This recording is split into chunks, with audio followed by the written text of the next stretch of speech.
아름다운 찬양 하나님께서 기뻐 받으실 줄로 믿습니다. 할렐루야. 오늘도 하나님 전에 나와 하나님 말씀 듣고 믿음으로 예배하는 우리 모든 사랑하는 성도들에게 하나님이 주시는 복과 은혜가 넘쳐나기를 주님의 이름으로 축복합니다. 여러분, 가끔 동네를 다니다 보면 예쁜 강아지를 만날 때가 있습니다. 또 그런가 하면 또 종종이지만 불쌍할 정도로 정말 지저분한 강아지를 만나는 경우도 있습니다. 예쁜 강아지 그리고 지저분한 강아지, 여러분 차이가 무엇일까요? 이 두 강아지가 차이가 나는 이유가 무엇입니까? 결국 주인이 누구냐에 따라 예쁘기도 하고 지저분해지기도 하는 것입니다. 그런데 강아지만 그런 게 아니라 우리도 마찬가지입니다. 죄인이었던 우리가 예수님을 만나 하나님의 은혜와 사랑을 받고 그 은혜와 사랑을 힘입어서 그리스도인으로 살아가고 있습니다.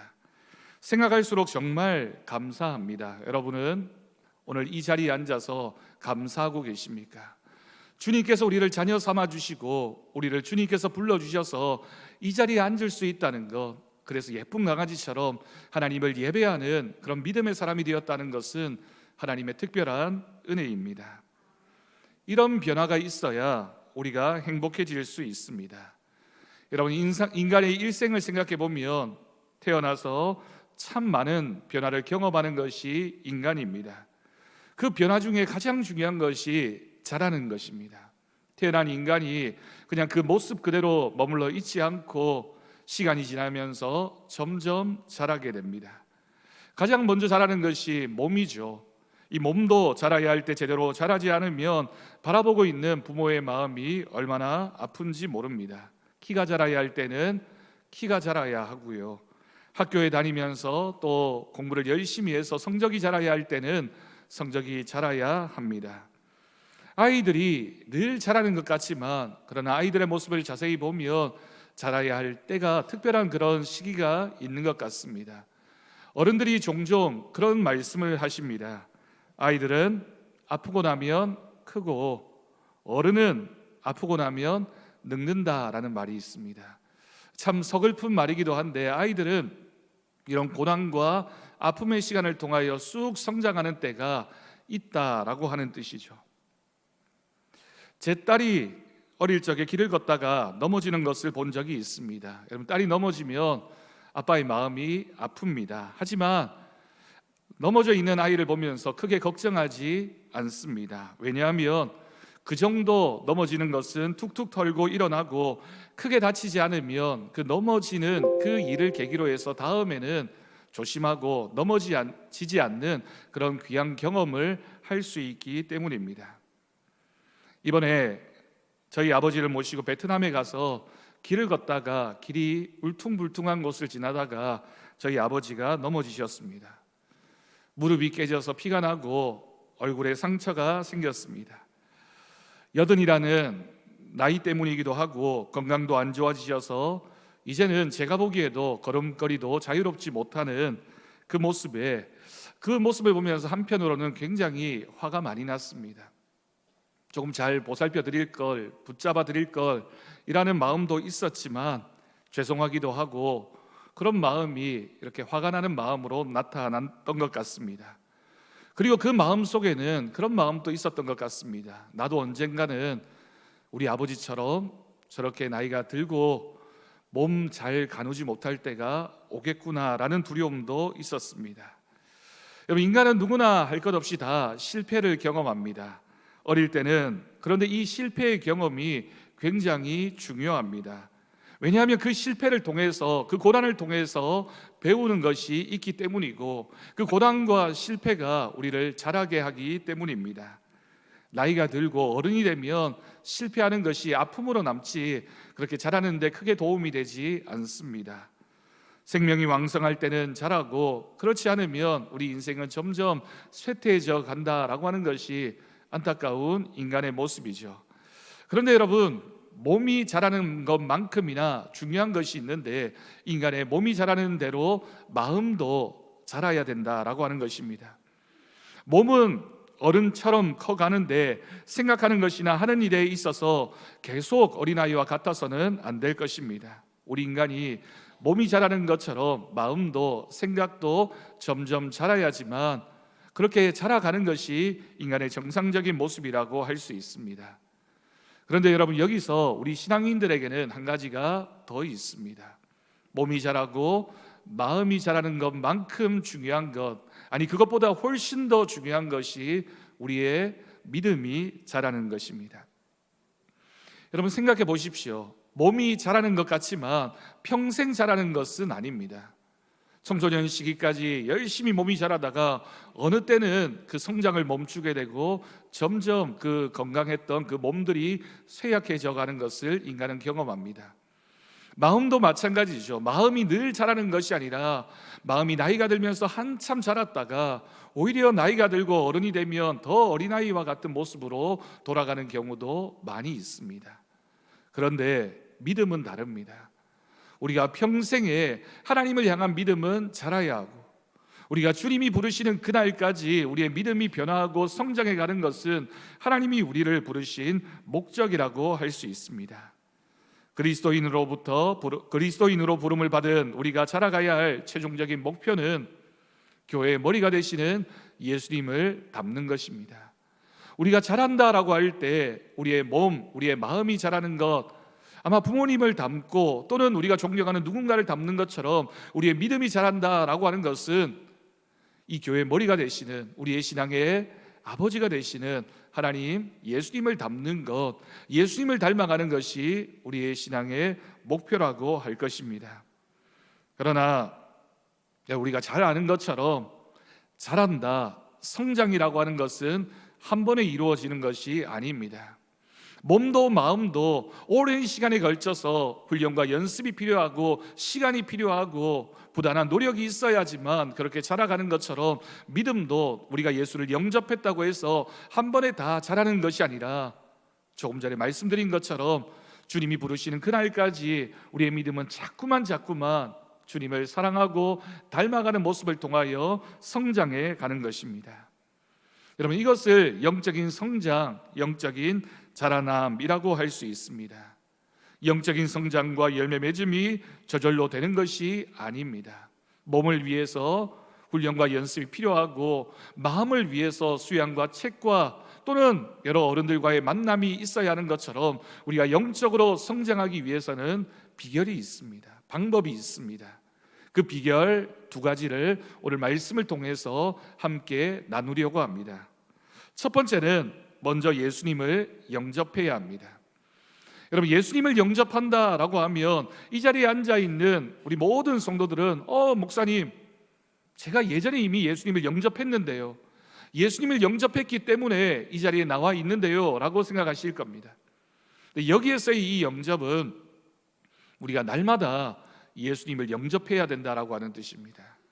내가 예전에 예수님을 믿을 때 한 번 영접했던 것으로 끝나는 것이 아니라 매일 우리의 삶에서 예수님을 영접하는 삶, 매 순간마다 예수님이 내 삶의 주인이 되어질 수 있도록 예수님을 내 마음에 모셔드리는 것, 그것이 바로 영접입니다. 여인이 아이를 낳기 위해서는 남편을 만나야 하고 결혼을 통해 가정을 만들고 사랑이라는 변화의 과정을 경험해야 하는 것처럼 우리가 영적으로 성장하기 위해서는 예수님의 생명이 우리 안에 들어와야 합니다. 그런데 한 번 들어와서 그냥 가만히 있어야 하는 것이 아니라 그 생명이 자꾸만 자랄 수 있도록 예수님을 만나야 하는 과정이 필요하다라고 하는 것이죠. 그러므로 우리가 제일 먼저 해야 할 일이 있습니다. 예수님을 예전에 영접했던 우리가 내가 예전에 예수님을 영접했으니까로 끝나는 것이 아니라 이 순간에도 우리가 점검해야 하는 일은 우리 안에 생명이 여전히 있는지, 우리가 오늘도 예수님을 영접하는 믿음의 삶을 살고 있는지를 점검해야 하는 것입니다. 왜냐하면 여러분, 누구나 할 것 없이 교회에 나오면 교인이 될 수 있지만 그리스도의 영이 그 안에 없는 사람은 결코 그리스도인이 될 수 없기 때문입니다. 교인이 되는 것과 그리스도를 닮은 그리스도인이 되는 것은 전혀 다른 문제입니다. 교회에 등록하고 내가 이 교회의 교인이 되는 건 그저 앉아만 있어도, 그저 이 자리에 나와만 있어도 저절로 되는 것이지만, 그리스도인이 되는 것은 그런 과정을 거친 다음에도 계속해서 예수님과의 만남, 교제가 있어야지만 우리의 믿음이 자라나게 되고, 그 자라남을 통하여 우리는 그리스도인이 될 수 있습니다. 교인이 천국에 가는 것일까요? 물론 단순하게 생각하면 교인이 되어야지만 천국에 가겠죠. 그렇지만 교인이 되었다고 천국에 가는 것이 아니라 우리 안에 그리스도를 모신 사람, 우리 안에 성령님이 계시는 사람이 천국에 가는 것입니다. 그러니 여러분, 이 자리에 그저 앉아있다라고 해서, 내가 교인이 되었다고 해서 내가 잘할 수 있다, 내 믿음이 자라나고 있다라고 생각해서는 안 될 것입니다. 끊임없이 주님을 만나야 하고, 오늘도 예수님을 영접하고 매 순간마다 예수님을 내 마음의 주인으로 모시는 영접의 시간이 있어야지만 우리가 진정한 그리스도인이 될 수 있음을 믿습니다. 예수님이 이 땅에 오신 가장 중요한 이유는 우리에게 생명을 주기 위해서입니다. 생명을 주시되 풍성하게 주기 위해서라고 말씀하셨습니다. 여러분, 생명을 주신다라고 하는 것은 이례적인 사건을 의미한다면, 풍성하게 주신다라고 하는 것은 매일 우리의 삶 속에 예수님의 생명이 살아있는 것을 우리가 확인하고, 그 생명으로 하여금 우리가 자꾸만 자랄 수 있도록 우리를 만들어 가시는 하나님의 은혜를 의미한다라고 할 수 있습니다. 예수님이 우리에게 주시려는 생명은 어떤 생명입니까? 여러분, 우리가 육체적인 생명은 부모님으로부터 받게 됩니다. 그렇게 생각할 수 있습니다. 그러나 영원한 생명은 바로 하나님이 우리에게 주시는 생명인데, 그 생명의 본질은 하나님과의 관계입니다. 물건마다 질이 다른 것처럼 하나님의 생명은 그 질이 다릅니다. 여러분, 우리가 동일하게 김치라고 부르지만 각 가정에서 만든 김치의 맛이 다 다른 것은 그 질이 다르기 때문입니다. 우리가 된장찌개라고 얘기하지만 우리가 매번 먹을 때마다 그 된장찌개의 맛이 다른 것은 그저 이름만 된장찌개이지 그것의 본질, 그 질이 다르기 때문입니다. 처음에는 같아 보이지만 갈수록 그 모습이 다르게 나타납니다. 여러분, 왜일까요? 우리 안에 어떤 씨앗을 품고 있느냐, 씨앗의 종류에 따라서 다른 꽃이 피고 다른 열매를 맺게 되듯이, 우리 안에 하나님의 생명이 있는 사람은, 하나님의 생명의 씨앗을 가지고 있는 사람은 결국에는 하나님이 기뻐하시는 꽃을 피우게 되고 하나님이 기뻐하시는 열매를 맺게 되는 것입니다. 그러니 하나님의 생명은 우리 안에서 자라는 것이 아니라 위로부터 주어지는 생명입니다. 하나님이 인간을 흙으로 만드셨지만 우리 영혼을 만드실 때에는 하나님의 형상을 따라 만드셨다. 하나님께서 우리에게 생기를 불어넣으시고 너는 나를 닮은 사람이다 라고 말씀하셨습니다. 우리가 하나님을 닮은 존재가 되었다라고 하는 것이 어떤 의미입니까? 하나님의 흔적이 남겨져 있다라고 하는 것이 무엇을 의미합니까? 하나님에 의해 창조된 우리 영혼은 영원히 살게 되어 있는 그런 존재였습니다. 그런데 죄로 인하여 우리의 영혼이 죽게 되었습니다. 여러분, 죄 때문에 우리의 영혼이 죽게 되었다라고 하는 이 말의 뜻은 죄가 하나님과 우리 사이의 관계를 끊어버렸다라고 하는 뜻입니다. 그러면 여러분, 우리가 영원한 생명을 얻을 수 있는 방법은 무엇이겠습니까? 하나님과의 관계를 회복해야지만 그 생명이 회복되어지는 겁니다. 하나님과의 관계가 끊어지면 우리의 생명이 끝이 나게 되고, 하나님과의 관계를 회복하게 되면 우리는 영원한 생명을 누리며 살아갈 수 있습니다. 우리 인간은 하나님의 생명을 상실했고 저주 아래 살게 되었습니다. 우리 인간이 영을 따라 살아야 하는데, 하나님을 닮은 삶을 살아야 하는데 우리의 욕심을 따라 살게 되었고 짐승같이 살게 되었기 때문에 짐승이 영혼이 없이 죽는 것처럼 우리 인간도 하나님을 떠나 있으면 결국 그렇게 죽음을 맞이할 수밖에 없습니다. 그런데 여러분, 그런 우리를 위하여 예수님이 이 땅에 오셨습니다. 예수님이 이 땅에 오셔서 하신 일은 우리에게 참 생명을 주셨습니다. 그 생명을 통하여 하나님과 우리와의 사이가, 우리와의 관계가 회복되어진 것입니다. 그전에는 저주의 자식이었는데, 우리가 사탄의 자식이었는데, 예수님을 믿는 그 믿음으로 말미암아 하나님의 아들이 되었다, 하나님의 딸이 되었다라고 하는 그 말 속에는 하나님과의 온전한 관계가 회복되어졌다라고 하는 의미를 가지고 있습니다. 그러니 여러분, 성경에서 말하는 영생이란 단순히 영원히 사는 것이 아니라 하나님과의 관계가 회복되어지는 것, 다시 말하면 영생이란 예수님을 하나님의 아들로 믿어서 하나님의 자녀가 되어지는 것, 하나님과의 관계가 회복되어져서 영원히 하나님을 주인으로 모시고 살아가는 삶이 바로 영원한 삶입니다. 그러니 여러분, 우리가 하나님의 자녀가 되었다는 것, 우리의 삶의 주인이 이제는 하나님이 되신 것을 의미합니다.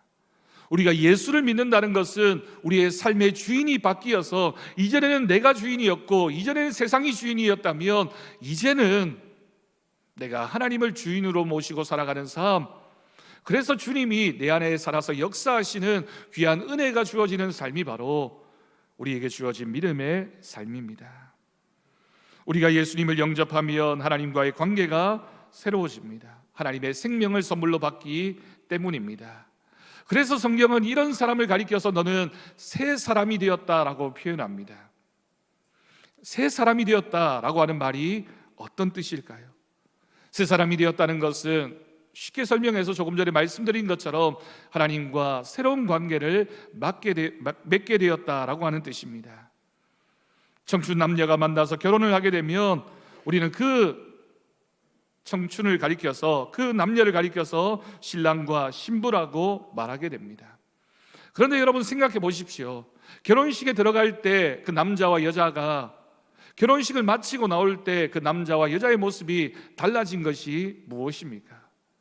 사실 외적으로나 또는 어떤 면에서는 본질적으로 전혀 달라진 것이 없습니다. 딱 하나 달라진 것이 있다면 새로운 관계를 맺게 되었다라고 하는 겁니다. 관계가 달라졌기 때문에 그 사람을 가리켜서 신랑과 신부라고 부르고 남편과 아내라고 부르게 됩니다. 그리고 난 이후에는 그들은 여전히 같은 시간 속에 살고 있고 같은 공간에서 살고 있는 것처럼 보여져도 그 이전과는 전혀 다른 삶을 살아가게 되는데, 관계가 달라진 새로운 인생, 새로운 삶을 살아가게 됩니다. 모든 것이 새로워지는 것을 경험하게 됩니다. 이전에는 남이었던 어떤 아저씨와 아주머니를 아버님, 어머님이라고 부르게 됩니다.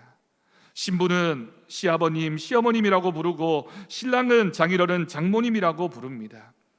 이전에는 전혀 남이었고 아무런 관계가 없었던 사람인데 이제는 새로운 관계 속에 있으니 그 사람이 내 아버지가 되고 내 어머니가 되는 신비한 경험을 하게 되는 것이죠. 그러니 여러분, 결혼은 남자와 여자가 서로를 좋아해서 그저 두 사람이 만나서 하는 그런 결합이 아니라 그 만남과 관계의 변화를 통하여 두 가정이 만나게 되고 남이었던 누군가가 내 가족이 되어지는 그런 신비한 경험을 하게 되는 것이 결혼의 본질입니다.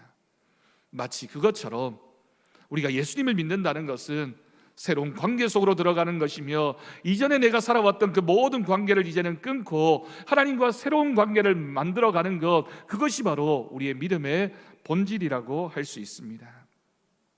예수님을 믿는 순간 우리는 하늘에 계신 하나님 아버지와 새로운 관계를 맺게 되고 새로운 관계 속으로 들어가게 됩니다.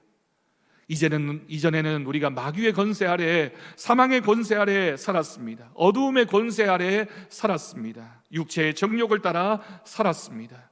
우리의 관심은 오직 세상적인 것에 있었습니다.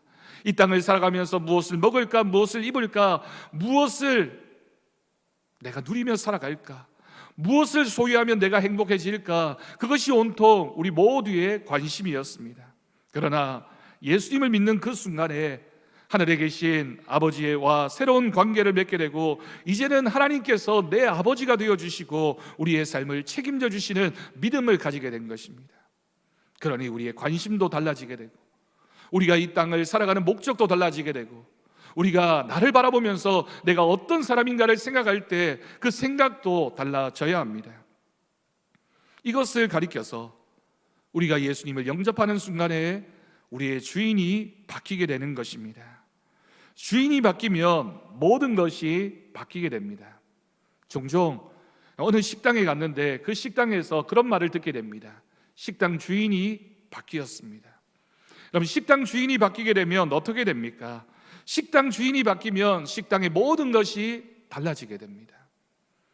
똑같은 식탁과 의자인 것 같고, 주방도 별로 달라지지 않은 것 같고, 그저 외모적인 모습은 조금 변한 것 같은데 식당 주인이 달라지면 청결함이 달라지게 되고요, 가장 중요한 변화는 음식의 맛이 달라지게 됩니다. 식당 주인이 바뀌었는데 식당의 본질이 바뀌어지게 되는 것이죠. 집도 마찬가지입니다. 똑같은 집, 똑같은 평수, 똑같은 모양으로 건축되어진 집이지만 그 집의 주인이 누구냐에 따라서 그 집이 굉장히 깨끗해질 수도 있고 굉장히 지저분해질 수도 있습니다. 주인이 누구냐가 다르기 때문입니다. 회사도 마찬가지입니다. 회사의 주인이 바뀌면 모든 것이 새롭게 변화되어져서 그 회사의 주인이 누구냐에 따라서 그 회사가 성공할 수도 있고 실패할 수도 있습니다. 나라도 마찬가지입니다. 대통령이 바뀌면 나라 전반의 변화가 일어나게 됩니다.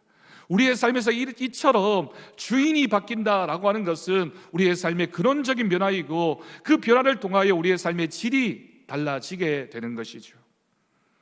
우리가 예수님을 주로 믿는다라고 하는 것은 예수님을 주인으로 모셨다는 것입니다. 어떤 사람은 마귀를 주인으로 섬기며 죄의 종이 되어서 살아갑니다. 어떤 사람은 악한 사람을 주인으로 삼고 삽니다. 또 어떤 사람은 자신이 주인이 되는 인생을 살면서 내가 이 세상의 주인이고 내 인생을 내 마음대로 좌지우지할 수 있을 것이라고 생각하면서 살아갑니다. 여러분, 우리가 그렇지 않습니까? 어릴 때는 부모의 그늘 아래 부모가 내 주인인 것처럼 살다가 어느 순간이 되면 내 인생의 주인이 나라고 우리는 생각하고 그 이후에는 내가 내 인생을 내 마음대로 선택하고 내가 결정할 수 있다라고 생각합니다.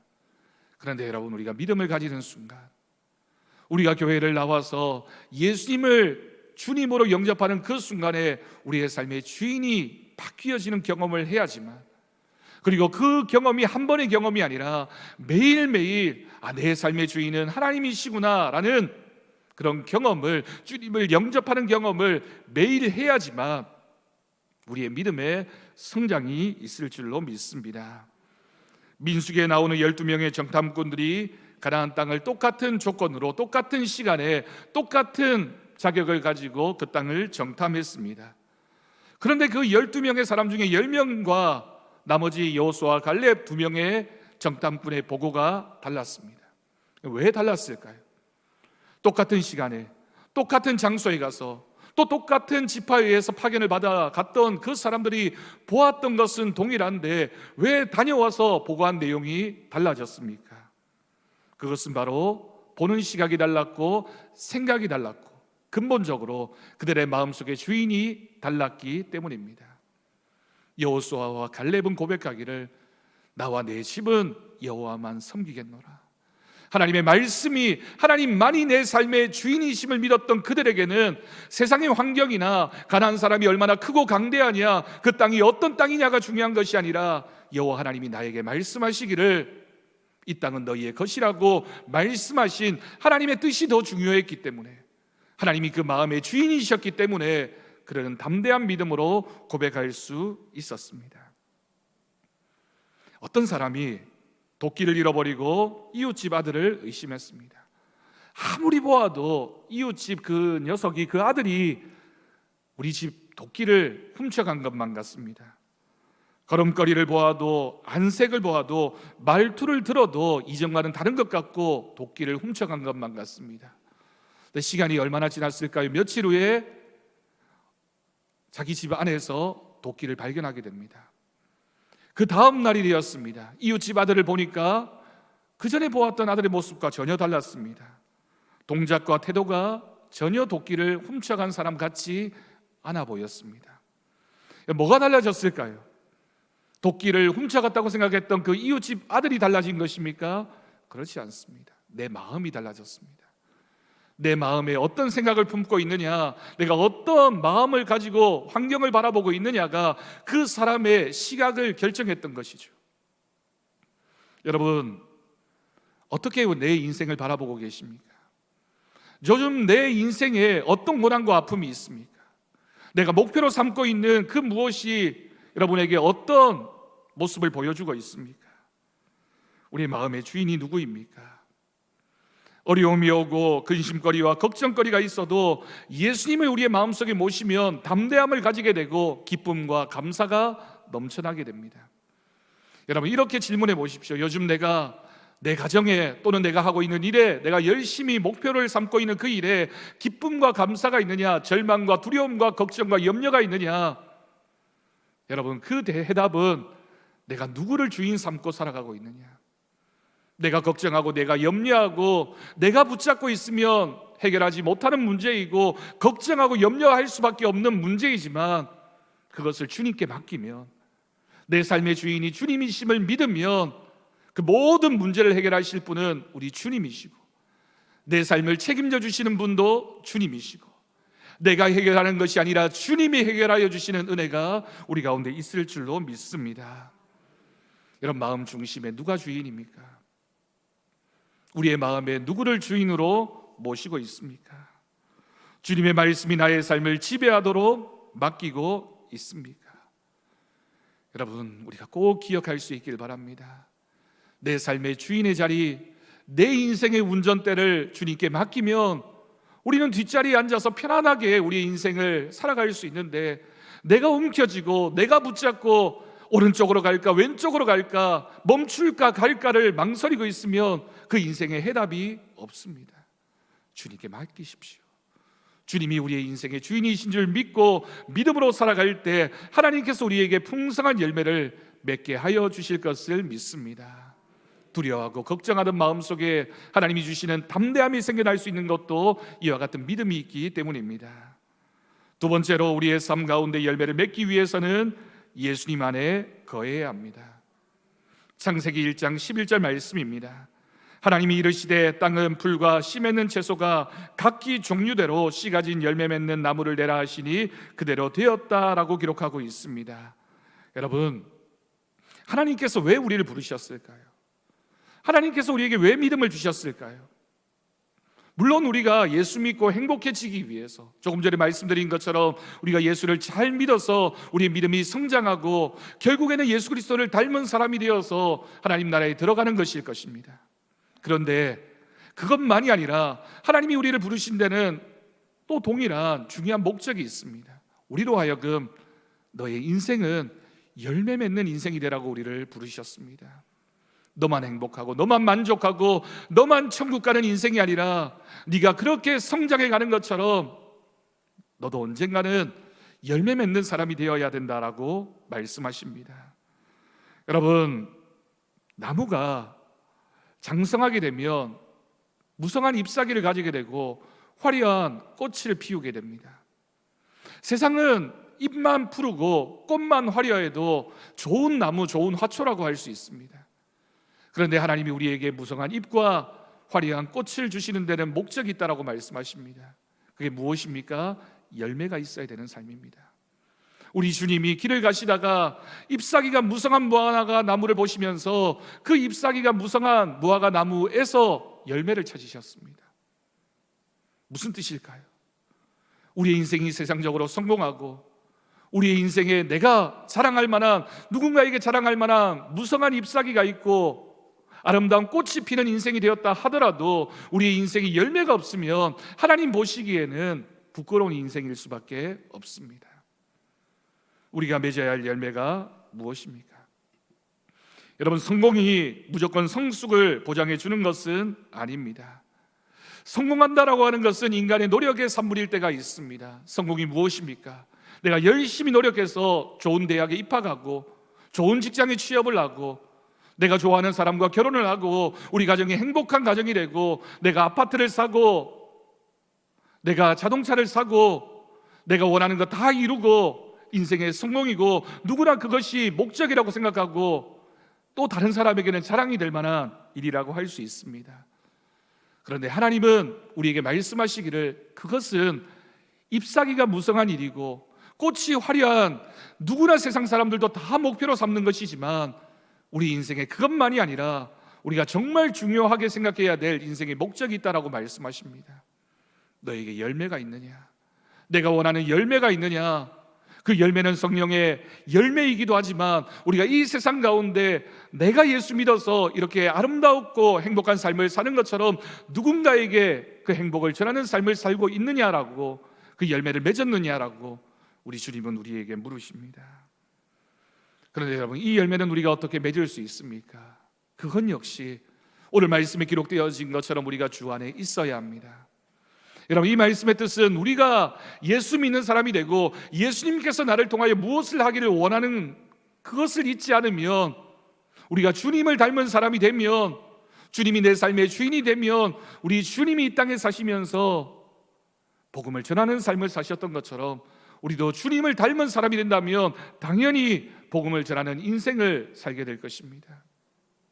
내 성격이 어떠한가? 내 요즘 형편이 어떠한가? 내가 요즘 얼마나 바쁜가가 중요한 것이 아니라 내가 그 사실을 잊지 않고 내 삶의 주인을 주님으로 모시고 우리 주님이 기뻐하시는 일을 감당하며 살아가는 것, 그것이 바로 열매 맺는 인생입니다. 우리가 주님 안에 거한다는 것은 주님이 나의 주인이 되셔서 지키시고 보호하시며 함께 하신다는 것입니다. 임산부의 복중에 새 생명이 자라고 있습니다. 그 생명은 자기 힘으로 한 발짝도 옮기지 못합니다. 그러나 산모가 가면 태아도 가고, 산모가 속상하면 태아도 함께 속상하고, 산모가 기쁘면 태아도 기뻐합니다. 산모가 잘 먹으면 태아는 그 영양분을 공급받아 건강하게 자랄 수 있습니다. 그것이 어머니 뱃속에 있는 태아의 신비입니다. 마찬가지입니다. 우리 인생이 주님 안에 있으면, 주님 안에 거하고 있으면 주님이 내 삶의 주인이 되시고 우리가 주님을 우리의 목적으로 삼고 살아가게 되면 주님이 기뻐하시는 일을 하게 되고 주님의 기쁨이 내 기쁨이 되며 주님의 목적이 내 삶의 목적이 되는 은혜를 누리며 살아갈 수 있습니다. 그러니 우리가 관심 가져야 하는 것은 내 삶의 주인이 주님이신가? 내가 주님이 기뻐하시는 그 열매를 맺고 있는가? 내가 오늘도 주님을 영접하는 삶을 살아가고 있느냐? 내가 오늘도 주님을 주인으로 고백하며 믿음의 삶을 하루를 살아가고 있느냐를 여러분 꼭 기억하시고 점검할 수 있기를 간절히 바랍니다. 내가 예수 안에 있으면 모든 문제는 주님이 다 해결하십니다. 주님이 우리의 주인 되시는데 우리의 삶에 어떤 문제가 있다 한들 그것이 무슨 문제가 되겠습니까? 우리가 걱정하고 염려하는 것, 주님이 우리의 주인이 되어주시면 주님께서 책임져 주시고 우리를 인도하여 주실 것을 믿습니다. 여러분, 초등학교 다닐 때 싸갔던 도시락 중에 김밥이 참 귀한 때가 있었습니다. 종종 동생이 소풍을 가거나 운동회를 하면 아침부터 어머니가 김밥을 싸고 도시락에 김밥을 담아 가져가게 됩니다. 근데 어릴 때 제 마음에 고민이 하나 있었습니다. 김밥을 싸가는 건 참 좋은 일인데 정작 김밥을 싸가면 제가 먹을 수 있는 김밥이 별로 많지 않다는 겁니다. 옆에 있던 친구들이 하나만 하는 이야기를 듣게 되고, 그러면 어느새 내가 싸갔던 도시락의 김밥이 사라져버리게 됩니다. 겨우겨우 나는 몇 가지를 먹게 됩니다. 근데 여러분, 내가 욕심을 내서 그 김밥 내가 다 먹으려고 하면 내가 어떤 사람이 될까요? 자기밖에 모르는 이기적인 녀석, 친구도 모르는 그런 사람이라는 핀잔을 듣지 않게 되겠습니까? 여러분, 그렇습니다. 원래 그런 겁니다. 맛있고 좋은 건 나누는 것입니다. 생명은 나누는 것입니다. 우리가 좋은 것을 보고 오면 우리 가족들 데리고 그 좋은 곳에 다시 한번 가야지. 내가 좋은 식당에 가서 맛있는 거 먹고 나면 내 식구가 생각이 나서 우리 가족들 데리고 다시 한번 그곳에 가서 함께 먹어야지. 내 마음에 기쁨이 있고 감사가 있고 사랑이 있으면 나누고 싶어집니다. 나 혼자서 김밥을 먹는 것보다 친구들 좋은 것 함께 나누며 먹을 때 기쁨이 자꾸만 커져가는 것처럼 예수님이 우리의 삶의 주인 되시고 우리가 그것을 귀하게 여기고 그것이 좋은 것이라고 우리가 생각하고 있다면 나누어야 하지 않겠습니까? 내가 질병 가운데 있을 때 좋은 약을 만났습니다. 좋은 의사를 만났습니다. 그리고 그 질병의 치유를 받았습니다. 그러다가 내 주변에 누군가가 똑같은 질병에 걸리게 되면 어떻게 해야 됩니까? 여러분, 소개해야 되지 않습니까? 이런 약이 있더라, 이런 좋은 병원이 있더라, 의사가 있더라, 내가 고침을 받았다, 당신도 거기 가서 그 사람을 만났으면 좋겠다. 우리가 예수님을 만났는데 우리가 죽음에서 생명의 옮김을 받았는데, 우리가 그렇게 예수님을 만나서 생명을 얻게 되었는데 그 좋은 것을 우리의 이웃에게 전하지 않는다면 그것이 우리에게 좋은 것입니까? 그 좋은 것을 주신 주님의 뜻이겠습니까? 우리 인생의 주인이 주님이심을 고백합시다. 여러분, 이번 사순절은 우리가 우리의 삶에서 매일매일마다 주님을 영접하는 삶을 살아갈 수 있기를 간절히 바랍니다. 이번 사순절에는 우리의 삶의 주인이 주님이신 줄 믿고 주님을 닮아가는 경건한 삶을 살아갈 수 있기를 바랍니다. 이번 사순절에는 우리가 주님으로부터 생명을 공급받은 것처럼 내가 받은 그 감사의 제목을 가지고 우리의 이웃들에게 그 주인 되신 주님을 전하는 삶을 살아가는 저와 여러분이 될 수 있기를 간절히 바랍니다. 여러분, 그것이 바로 우리의 삶의 주인이 주님이심을 믿는 삶입니다. 우리는 이 자리에 앉았습니다. 우리의 삶의 주인은 주님이십니다. 그러면 주님을 닮아가십시오. 주님이 기뻐하시는 일을 하십시오. 우리의 삶의 목적을 주님께 두고 믿음으로 살아가는 저와 여러분의 삶이 되어지기를 주님의 이름으로 간절히 축원합니다. 기도하겠습니다. 하나님 아버지, 감사합니다. 우리의 삶의 주님이 주인이십니다. 우리의 삶이 다른 곳에 우리의 마음 빼앗기지 않고 시선 돌리지 않고 우리의 삶의 목표를 주님께만 두고 주인으로 고백하며 믿음으로 살아가게 하여 주옵소서. 우리가 예수님을 날마다 영접하기를 원합니다. 주님이 기뻐하시는 열매를 맺기를 원합니다. 항상 주님과 동행하는 믿음의 삶을 살아가게 하여 주옵소서. 우리 주 예수님의 이름으로 기도드립니다. 아멘. 감사 찬송, 찬송가 435장 함께 찬양하겠습니다.